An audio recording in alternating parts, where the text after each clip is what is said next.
falo a Cuba.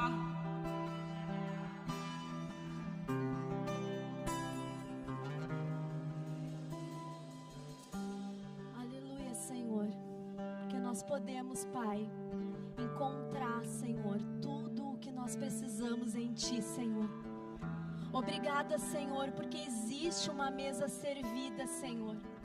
Uma mesa que não é com os restos de ontem, nem de anteontem, mas é com alimento fresco, preparado por Ti, Senhor. E nós, Senhor, como Teus filhos, Senhor, nós recebemos dessa mesa. Nós usufruímos, Pai, de tudo que tem ali, Senhor. Nós pegamos o pão, Senhor, o pão fresco.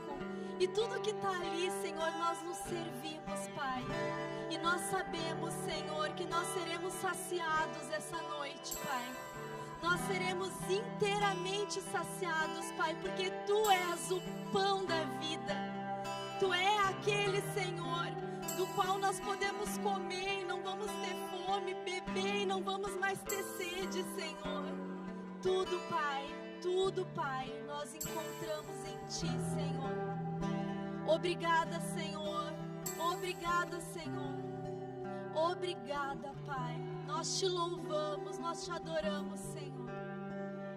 Aleluia, Senhor. Obrigada. Você pode amar o Senhor mais um pouco e usufruir desse ambiente. Obrigada, Senhor. Nós Te amamos, Deus. Nós Te amamos, Senhor. Nós Te damos graça, Senhor, antes mesmo de nos servir, Senhor. Porque nós sabemos, Senhor, que tudo que vai ser servido, Senhor, é bom, Pai. Aleluia, Senhor. Aleluia, Pai.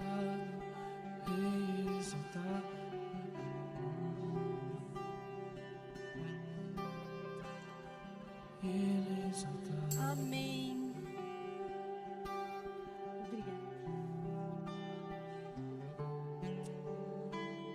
Aleluia. Irmãos, eu estou muito feliz de estar aqui com vocês essa noite e poder usufruir da mesa do Senhor junto com vocês. E sabe, irmãos, que essa mesa ela não foi preparada agora para a hora da palavra. Essa mesa já está servida desde o momento que a gente entrou nesse culto aqui, quando a gente cumprimentou os nossos irmãos, no momento de louvor, no momento de dízimos, até nos avisos. A mesa estava servida. E você pode se servir dessa mesa ou não. E eu creio que todos nós hoje aqui, quem já perdeu tempo não vai mais perder. E vai se servir dessa mesa, porque o Senhor tem um alimento fresco para ti. Eu não sei o que é que tu precisa, mas eu sei que aquilo que tu precisa o Senhor tem para ti essa noite. E você pode sair abastecido daqui. Você pode sair saciado daqui. Amém? Podem se sentar. Então, para quem não me conhece, o meu nome é Sofia. Estou aqui há pouco tempo. Chegamos, eu e minha família, em fevereiro. Então, já de antemão, peço desculpas se alguma coisa que eu falar for diferente do que vocês estão acostumados, mas em breve estarei falando igual uma portuguesa. Estou proposta, meu coração está aberto para isso e daqui um pouco não vou mais precisar pedir desculpas antecipadas. Então eu sou casada com o Rafael, abana aí, Rafa, quem não te conhece. E eu sou mãe de 4 joias preciosas. O Isaac, de 14 anos, a Alice, de 12, a Angelina, de 10 e a Aurorinha, com 1 ano de idade. E sabe que eu vou compartilhar aqui com vocês uma coisa que eu tenho vivido nesses últimos 2 meses que eu estou aqui. Então, é uma coisa bem recente, que eu já vivia antes, mas eu tenho vivido de uma forma diferente nesses 2 meses, né? Deus tem compartilhado algumas coisas comigo desde que eu cheguei aqui. Então, para quem não sabe, eu estou a morar numa região muito linda de serra, que é Nespereira, fica em Sinfãs, e é uma região que tem muitos rios. Quando a gente está indo para lá, a gente passa assim por vales, a gente passa por montanhas, uma diversidade de plantas muito lindas. E neste momento, eu estou em casa, cuidando da minha casa e cuidando dos meus filhos, tendo esse privilégio. Então, há 23 anos eu trabalho, né? Eu sou professora, educadora especial, mas vim para cá agora e estou cuidando da minha família. E eu tenho feito uma coisa todos os dias que eu consigo, que é andar. As crianças vão para a escola, eu coloco a Aurorinha no sling, que é aquele pano que tu enrola, e eu vou andar, ando 1, 2 horas por aquela região. E eu não gosto de andar pelos lugares que eu já conheço, então todos os dias eu vou por um lugar novo. Então, se eu já andei numa ruela, no outro dia eu vou por outra ruela, e assim eu vou fazendo e descobrindo novos caminhos. E eu tenho descoberto uma coisa interessante, que na região que eu moro, independente do lugar que eu vou, então se eu vou para a direita, para a esquerda, para cima, para frente, independente, eu encontro rios. Independente da região, eu vou para um lado, tem um rio, eu vou para o outro lado. Eu não sei se alguns são o mesmo, né? A correnteza, né, do rio, e outros são diferentes, eu creio eu. E eu gosto, irmãos, de ficar parada, contemplando esses cenários maravilhosos. E eu não sou fotógrafa, e também às vezes nem fico tirando foto, mas eu trouxe aqui para vocês algumas fotos para compartilhar dessas minhas caminhadas, para vocês poderem ver comigo um pouquinho. Vou sair aqui do ladinho. Pode passar rapidinho, porque são várias fotos. Ó, essa é a região que eu moro. Tem várias montanhas, flores que eu nem conhecia. Algumas outras flores tem no Brasil, mas elas são diferentes, assim.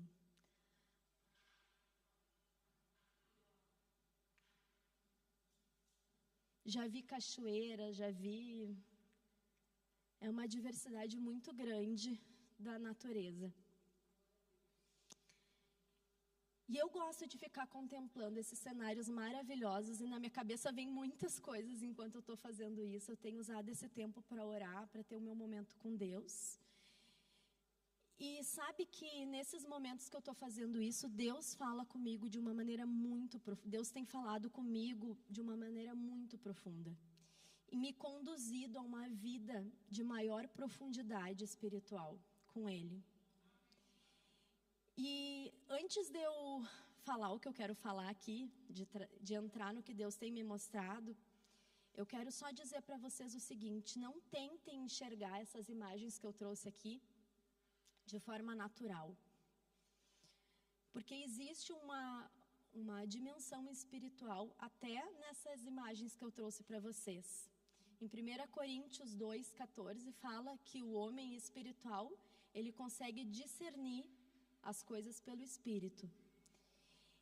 E a gente sabe que a gente é um espírito, a gente tem uma alma e a gente habita num corpo. E até para olhar a natureza, a gente precisa interpretar a partir do Espírito. E quando eu olho, tu pode deixar a imagem das águas aqui? E quando eu olho para essas águas que eu passo todos os dias, eu não vejo apenas paisagem. Eu vejo vida, eu vejo alegria, eu vejo provisão, eu vejo cura, eu vejo frutificação. E eu vejo a própria figura do Espírito Santo. E isso, irmãos, não é apenas simbólico, porque desde o início da humanidade se sabe, se entendeu algo profundo sobre isso. Quando as civilizações, as cidades começaram a ser construídas, eles buscavam a água para poder iniciar suas construções. Por quê? Porque se sabia desde o início que onde há água há vida, onde há água há fertilidade, onde a água há sustento, há sobrevivência. E isso me leva a uma pergunta espiritual dentro desse contexto natural. Se até a civilização natural depende da água, o que isso nos ensina sobre a dimensão espiritual? E aí a gente precisa voltar ao início de tudo. Porque quando a gente quer entender alguma coisa, entender o propósito original de Deus, a gente não vai para a história depois, a história caída. A gente começa pelo princípio. E para isso a gente precisa olhar para onde? Para Gênesis. Então eu vou convidar vocês a abrirem Gênesis 2, 10 a 14.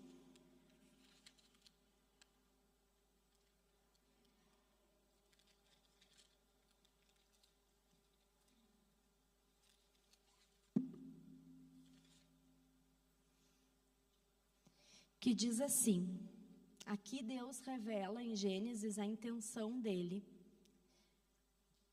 E saía um rio do Éden para regar o jardim, e dali se dividia, repartindo-se em 4 braços. O primeiro chama-se Pison, é o que rodeia a terra de Havilá, onde há ouro.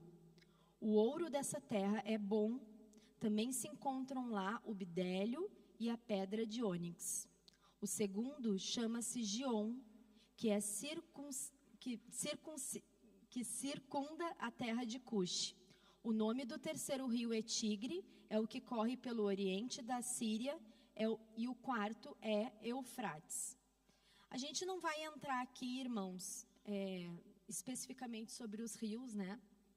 A gente sabe que desses rios que são citados ali, 2 a gente conhece, mas a gente nem sabe se são os mesmos, porque depois da criação teve o dilúvio, que teve uma mudança na estrutura da terra, mas isso não nos importa.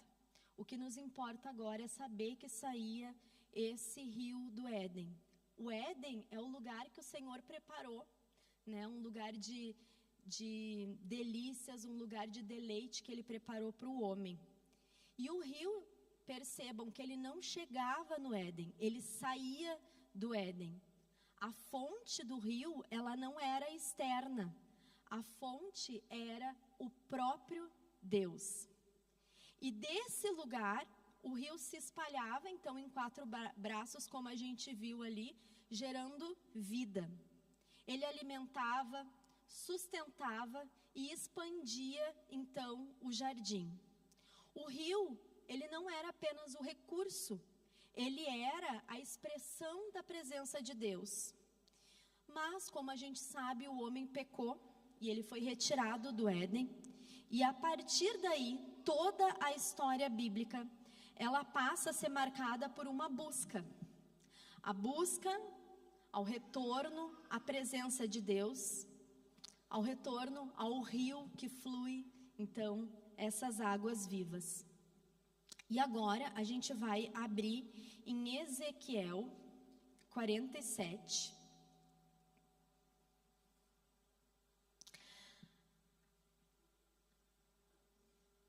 A gente vai explorar boa parte desse capítulo, mas antes eu quero contextualizar vocês um pouco do que ele está tratando. Então, o profeta Ezequiel, ele viveu durante o exílio babilônico, após a queda de Jerusalém. E nesse momento o povo de Judá, ele foi levado para a Babilônia por Nabucodonosor. O templo de Jerusalém tinha sido destruído. O povo estava desanimado, sem identidade, sem esperança, e estava acontecendo ali uma crise espiritual profunda. E a partir do capítulo 40 de Ezequiel, ele começa a descrever uma visão de restauração. Um novo templo, uma nova ordem espiritual e um futuro onde Deus voltaria a habitar no meio do seu povo. Então Ezequiel tem uma experiência com Deus, uma espécie de arrebatamento de sentidos, assim. E no capítulo 47, a gente vê que nessa visão, a gente vai ler, tá? A gente vê que nessa visão, ele compreende acerca do poder que há no rio. Repete comigo, o poder que há no rio. Poder que há no rio. E aqui tem um detalhe que é muito importante. Essa visão, a visão de Ezequiel, ela não começa no rio. Ela começa na restauração da presença. Lá no capítulo 40, quando ele fala da reconstrução do templo. Mas antes de Ezequiel, Deus já tinha dado a orientação a Moisés e depois a Josué sobre a divisão das tribos de Israel, sendo definidos limites geográficos. Quando eles chegaram à terra prometida, Josué, né, no caso, ele tinha dado a orientação para Moisés e depois Josué que concretizou isso, depois que eles foram libertos do Egito. Então, sob o comando de Josué, foi feito um sorteio e a divisão das terras. Essa divisão das terras, irmãos, as terras eram a herança de cada povo. E essa divisão, ela foi feita por sorteio e ela foi dividida pela quantidade de pessoas que tinha em cada tribo. E foram usados os limites naturais daquela terra para poder dizer onde cada povo ia ficar.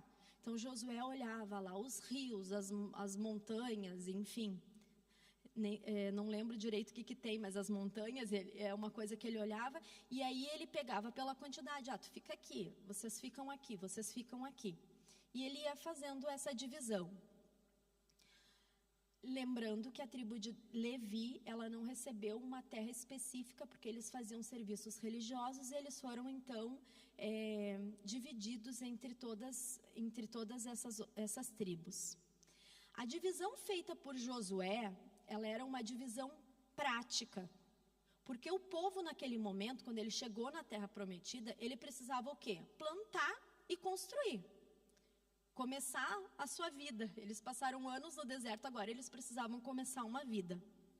E o local do templo foi estabelecido somente depois da divisão das tribos. Então, vamos retomar. Josué foi fazer a divisão das tribos, fez uma divisão geográfica, eles foram espalhados aleatoriamente no território, né, de acordo com a quantidade que eles estavam, e o local do templo foi estabelecido depois. Para Ezequiel, então depois veio Ezequiel, para Ezequiel, ele dá uma nova divisão. Deus dá uma nova divisão a partir dessa visão. E essa divisão foi uma divisão profética, dentro da visão de restauração que ele estava dando para Ezequiel. Vejam bem, nessa nova divisão, o templo ficava no centro das tribos. As tribos, elas receberam porções de terra iguais, né? Elas estavam assim, divididas paralelas, algumas do lado, e o templo ficava no centro de todas elas. Entendendo que a presença de Deus, que habitava antigamente, né, na antiga aliança, habitava no templo, então passaria a ser o centro de tudo o que ocorreria ali. Então, o centro da restauração seria o próprio Deus. Por quê? Porque Deus sempre desejou viver no meio do seu povo. E aqui, nessa passagem de Ezequiel que nós vamos ler, começa uma transição espiritual muito profunda no texto. Porque quando a presença volta para o centro, o fluir de Deus também volta para o centro. Então vamos abrir em Ezequiel, a gente vai lendo aos poucos para a gente poder ir meditando nessa palavra. Ezequiel 47, 1 e 2. Depois disso, o homem me fez voltar à entrada do templo, e eis que saíam águas de debaixo do limiar do templo para o oriente, porque a face da casa dava para o oriente, e as águas vinham de baixo do lado direito da casa, do lado sul do altar. Ele me levou pela porta do norte e me fez dar uma volta por fora, até a porta exterior, que olha para o oriente. E eis que corriam águas do lado direito. Agora vamos parar aqui. Imagina você passando na frente da igreja, Verbo da Vida, aqui num dia normal, e aí tu olha por baixo da porta e está correndo água. O que vai passar na cabeça? Que está sendo inundado, né? Que tem águas correndo, não está contendo, a igreja não está contendo, né? É isso que passa na nossa cabeça. Em Salmos 46, deixem marcado aí vocês podem ir para Salmos 46. Em Salmos 46, 4 e 5, está escrito: há um rio cujas correntes alegram a cidade de Deus, o santuário das moradas do Altíssimo. Deus está no meio dela, não será abalada. Deus a ajudará ao romper da manhã. Cidade de Deus, aqui está falando de Jerusalém. Antes, o santuário era o templo, mas na nova aliança, nós somos o templo santuário do Altíssimo. Em 1 Coríntios 6,19 está escrito: o vosso corpo é o santuário do Espírito Santo. E agora, Ezequiel começa a mostrar algo progressivo. Porque o rio de Deus, ele não é estático. Ele é conduzido em níveis. Então, Ezequiel 47, 3 a 5. Saiu aquele homem para o oriente, tendo na mão um cordel de medir. Mediu 1000 côvados e me fez passar pelas águas, águas que davam pelos tornozelos. Repitam, tornozelos. Mediu mais 1000 e me fez passar pelas águas, águas que me davam pelos joelhos. Repitam, joelhos. Mediu mais 1000 e me fez passar pelas águas, águas que me davam pelos lombos. Repitam, lombos.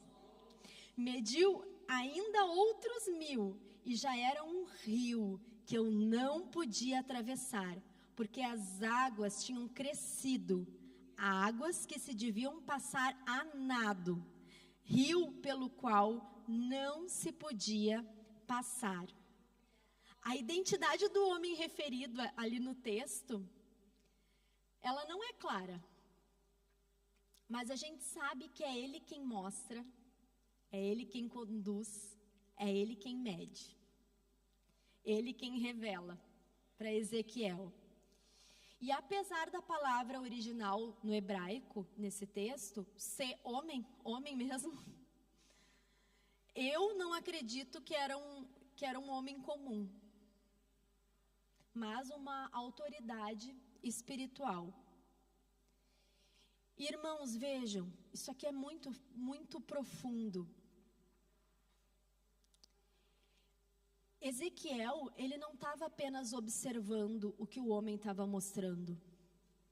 Ele estava sendo conduzido pelas águas. O homem o levou pelas águas. Sabe, irmãos, a gente não pode ter experiências com Deus olhando da margem, olhando da praia. A gente precisa entrar dentro das águas e ser conduzido pelo homem. E esses versículos aqui que a gente acabou de ler, eles nos falam de nível de entrega, de intensidade, de rendição ao Espírito Santo.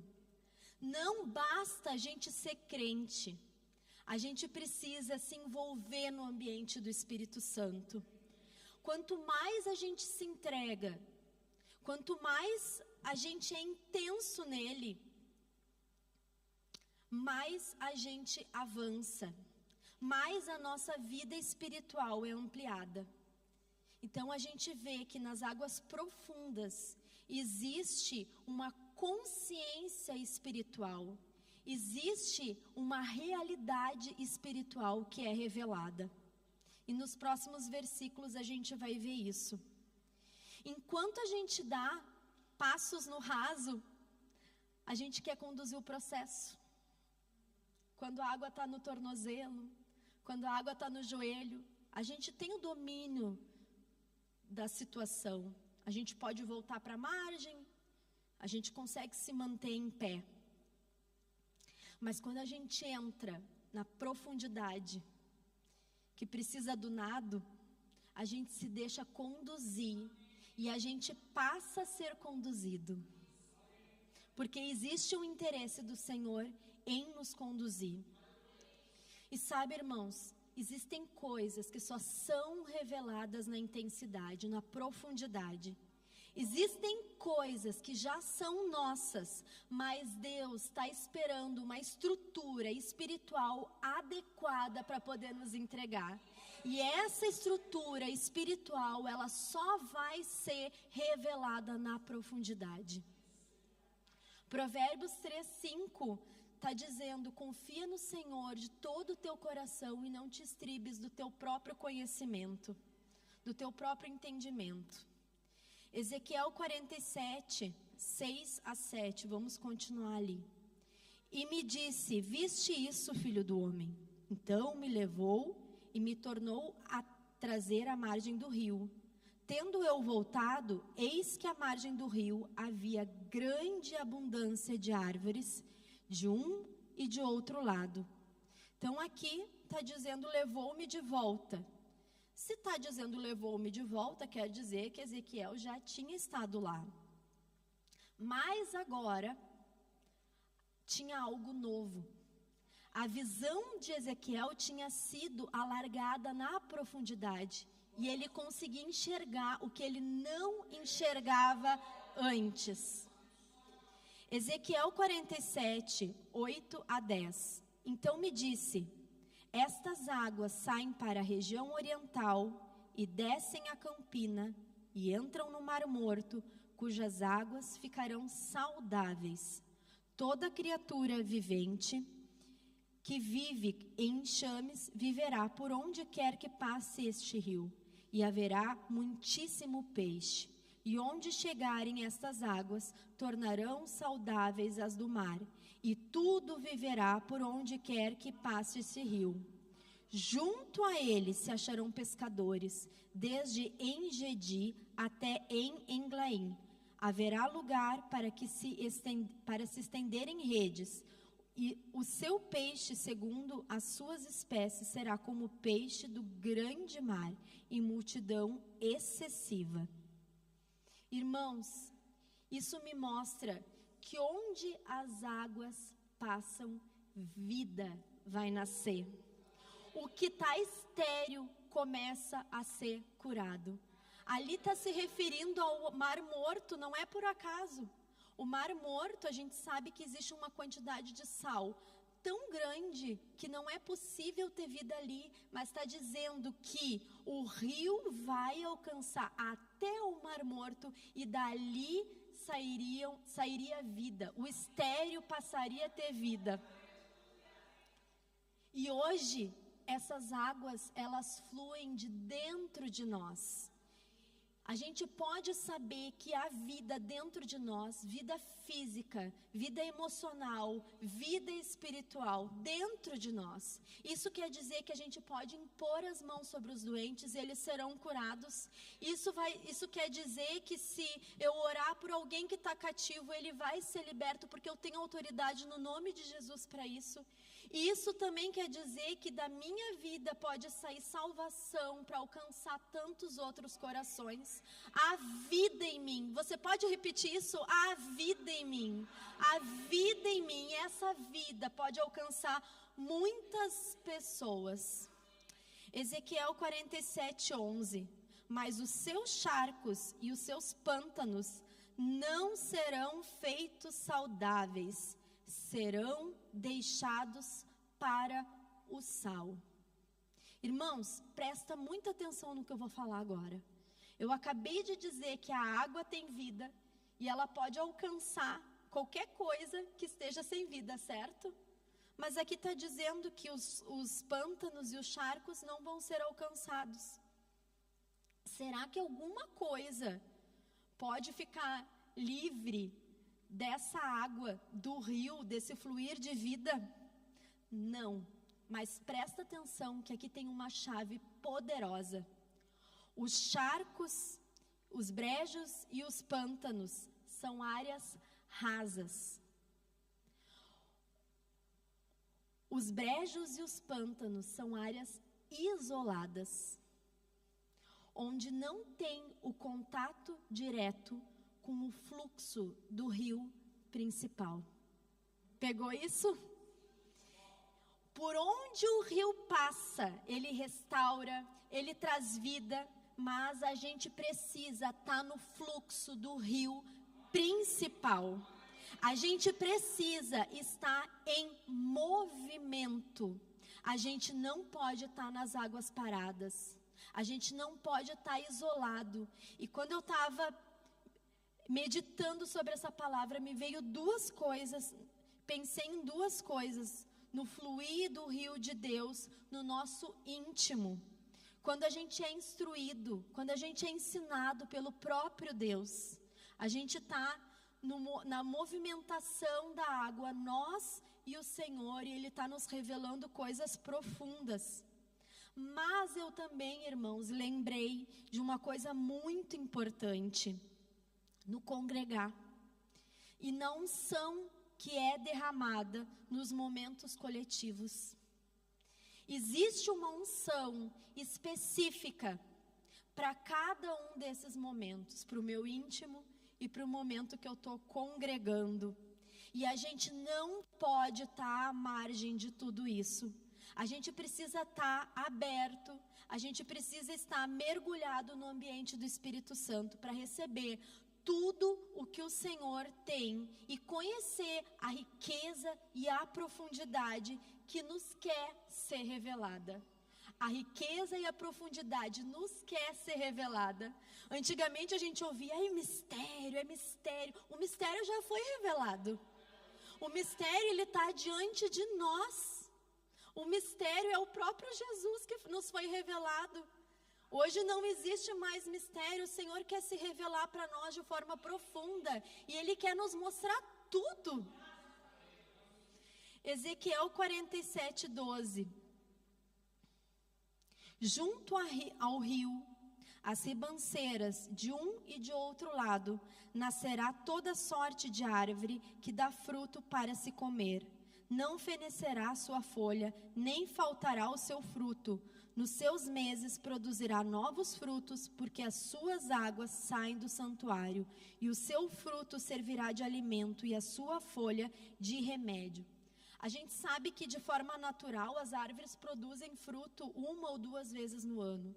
Quando eu cheguei ali na minha casa em fevereiro, tem uma passagem assim que vai para casa, e nessa passagem tinha vários galhos assim enrolados nessa passagem. E eu falei para o Rafa, que coisa mais feia isso, a gente vai arrancar tudo. E a pessoa que estava com a gente, ela falou, Sofia, tu vai ver na primavera o que é essa passagem. Irmãos, quando iniciou a primavera, aquilo ali começou a se encher de folhas, de flores, umas flores que caem assim, uns cachos roxos lindos. E aquela árvore fica vários meses sem nada. E tem um período que ela fica bonita. Mas aqui, segundo a visão de Ezequiel, a árvore, ela tem uma folha que não está sempre bonita. E sempre tem fruto. Sempre tem fruto. E aqui está falando que quando a gente está na profundidade do Senhor, está falando de uma constância sobrenatural. O Senhor quer proporcionar isso para a gente, uma constância sobrenatural. Isso fala de provisão do Senhor sobre a nossa vida. Isso fala de prosperidade para aqueles que vivem nos rios do Senhor. Não é que nem a planta que está lá na entrada da minha casa. é uma planta que sempre tem fruto, que nunca falta. Salmos 1, de 1 a 3, está escrito: bem-aventurado o homem que não anda no conselho dos ímpios, não se detém no caminho dos pecadores, nem se assenta na roda dos escarnecedores. Antes o seu prazer está na lei do Senhor, e nela medita de dia e de noite. Ele é como uma árvore plantada junto às correntes de água, que no devido tempo dá o seu fruto, e cuja folhagem não murcha, e tudo o quanto ele fizer lhe será bem sucedido. O tempo certo, irmãos, não é o futuro. O tempo certo é hoje, quando nós nos posicionamos na presença do Senhor. Então, a gente viu aqui um rio descrito lá em Gênesis, depois em Ezequiel, falando das águas que fluíam do templo, já fazendo referência ao que nós viveríamos hoje. Em João 7,38 está escrito: quem crê em mim, como diz a Escritura, do seu interior fluirão rios de água viva. Então, em João a gente observa que esse rio flui de nós. A gente carrega a própria vida de Deus, somos a habitação do Espírito Santo. E aqui, irmãos, existe uma chave reveladora. Aquilo que antes era localizado no Éden e depois foi no templo, agora se torna interno. Aleluia! Podemos viver e carregar o sobrenatural conosco em todas as situações da nossa vida. Nós não somos represa, nós somos rio. Ou seja, a mesma visão que Ezequiel teve da água saindo das portas do templo, é o que nós vivemos hoje. O que nós vivemos em Deus não pode ficar contido em nós. Ele alcança os outros. Tudo o que Deus coloca em nós é maior do que nós mesmos. Visão alargada, multiplicação, isso eu declaro sobre a sua vida hoje. Visão alargada, multiplicação, a gente influenciando o nosso entorno, todos que estão na nossa volta. E aqui existe um fio condutor, contínuo, que conecta, então, essa narrativa bíblica. O rio sempre foi sobre Deus voltando a fluir através do seu povo. E para encerrar, nós vamos abrir em Apocalipse 22. Apocalipse 22 é o capítulo final da Bíblia. E ele descreve a consumação de todas as coisas, a restauração completa da criação e a vida eterna com Deus. O contexto é uma visão dada a João sobre uma nova realidade após o juízo final. E está escrito assim: então me mostrou o rio da água da vida, brilhante como cristal, que sai do trono de Deus e do Cordeiro. No meio da sua praça, de uma e outra margem do rio, esta, a árvore da vida, que produz 12 frutos, dando o seu fruto de mês em mês. E as folhas da árvore são para a cura do povo. Nunca mais haverá qualquer maldição. Nela está o trono de Deus e do Cordeiro, e os seus servos o servirão, contemplarão a sua face, e à sua fronte está o nome dele. Então, já não haverá noite, nem precisam eles de luz de candeia, nem de luz do sol, porque o Senhor Deus brilhará sobre eles, e reinarão pelos séculos dos séculos. Amém! Glória a Deus! Aleluia! O rio da vida e a árvore da vida. João vê um rio puro de água da vida, que sai do trono de Deus e do Cordeiro. E no meio da cidade está a árvore da vida, que produz frutos contínuos e cujas folhas são para a cura das nações.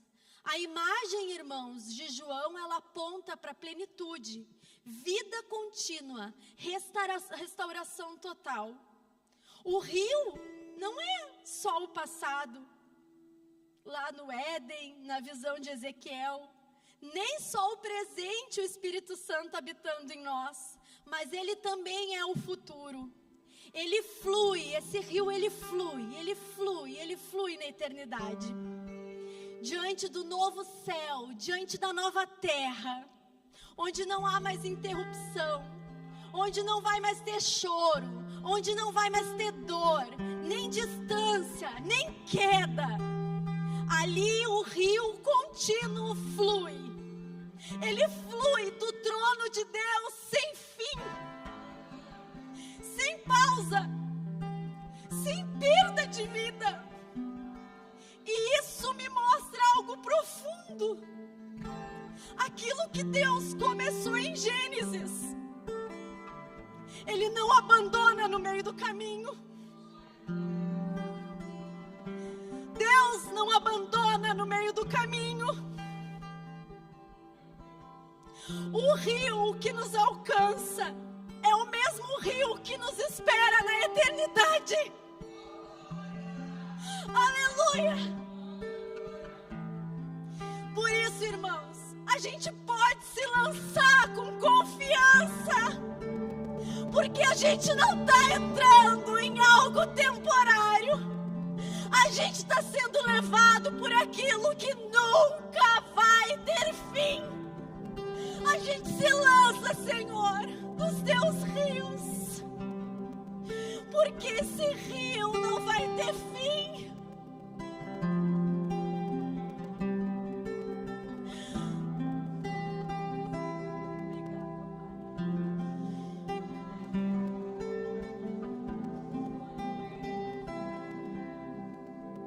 Eu não sei em que posição tu tá essa noite.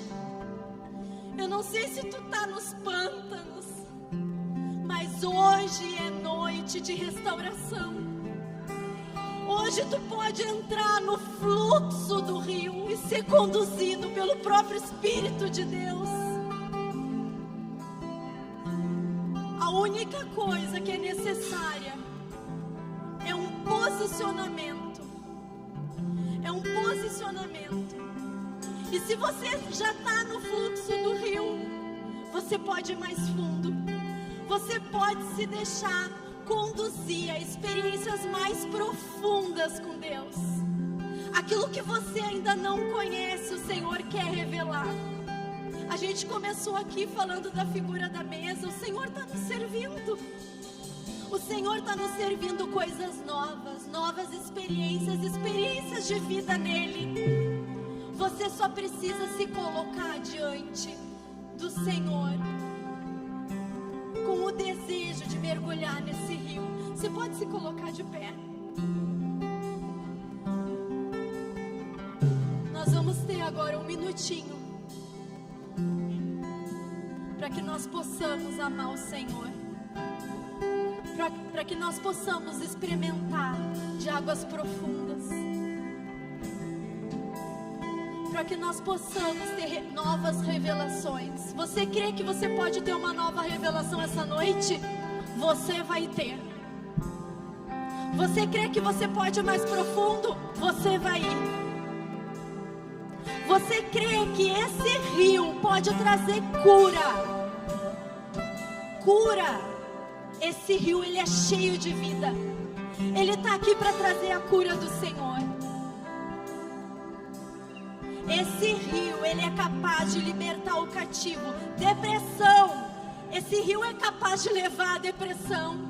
Quem não está conseguindo dormir, dependendo de remédios, esse rio é capaz de te levar a sonos profundos. Eu creio, e assim será.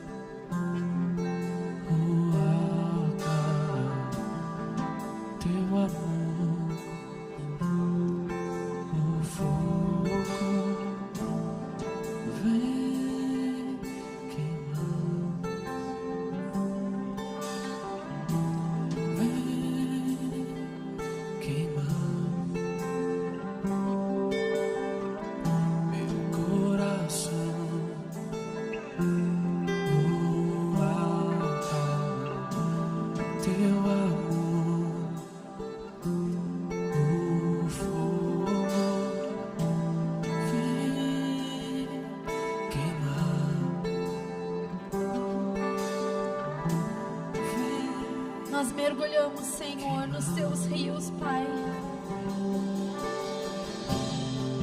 Nós confiamos, Senhor, na tua condução, Pai. Nós entendemos, Senhor, que tudo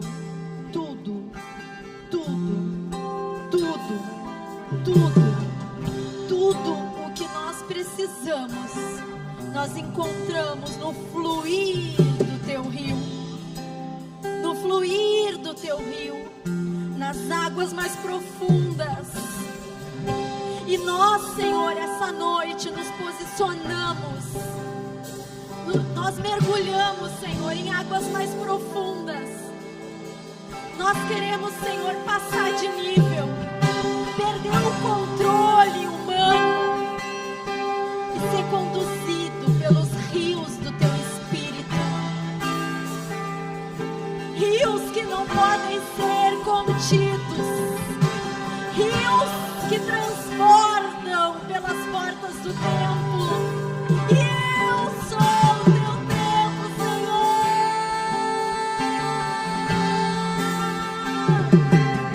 Eu sou o teu templo. Eu sou o teu templo. Eu mergulho em águas profundas. Eu mergulho mais. Eu me deixo conduzir. E esses rios trazem cura. E esses rios trazem alegria. Nele a provisão. Nele a fertilidade. Frutificação. Nele o propósito da vida do próprio Deus se manifesta. Aleluia, obrigada, Senhor. Obrigada, Senhor.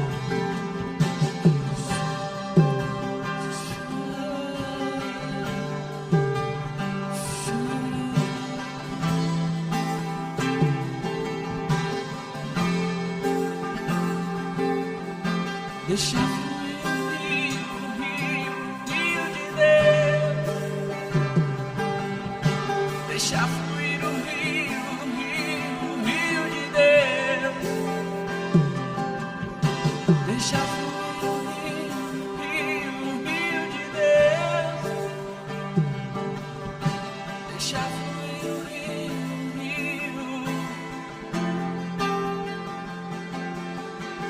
Águas vivas como um rio correm, fluindo de dentro de mim. Que os céus se abram, mandando chuva, e o mesmo eu nunca mais serei. Pois eu sei que existe mais, que eu posso ir mais fundo. Eu vou dançar na chuva do avivamento. Pois eu sei que existe mais, e eu posso ir mais fundo. Eu vou dançar na chuva do avivamento.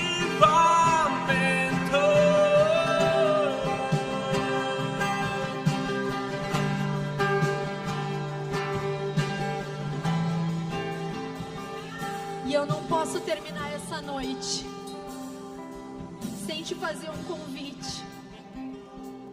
Eu não conheço todos que estão aqui, mas se tem alguém que essa noite ainda não conhece desse rio de água viva,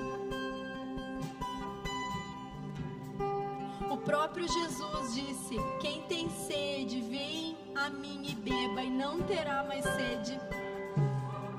Não se trata de uma sede natural, mas de uma sede espiritual, onde nosso espírito, ele é completo no Senhor. Se você quer viver essa experiência, mas não só a experiência, um dia a dia com o Senhor, eu quero te fazer um convite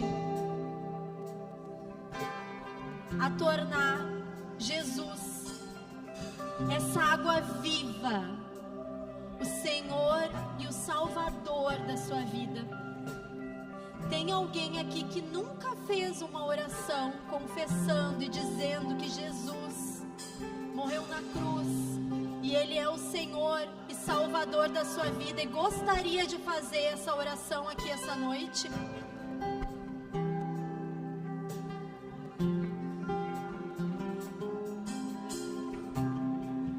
Todos salvos? Então eu quero convidar, se tem alguém com algum sintoma de enfermidade que gostaria de oração para cura. A gente falou aqui que essa água, ela tem vida suficiente e ela é capaz de trazer cura para todo aquele que precisa. Quando Jesus morreu na cruz do Calvário, Ele morreu para salvação, mas Ele também morreu para que nós fôssemos curados e sarados e vivêssemos em saúde divina. Ele deseja te curar essa noite e nós cremos que o Senhor é poderoso para isso. Tem alguém aqui com algum sintoma que gostaria de oração para cura? Não, também?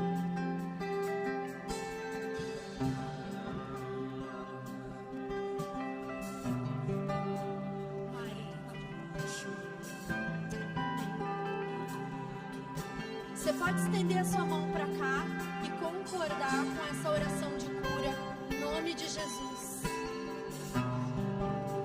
Só tu satisfaz, és tudo que preciso. Vem como o vento, vem como o fogo, vem como a chuva, ou como tu quiseres. Não há nada nesse mundo que me move como tu. Só tu satisfazes, és tudo que eu preciso.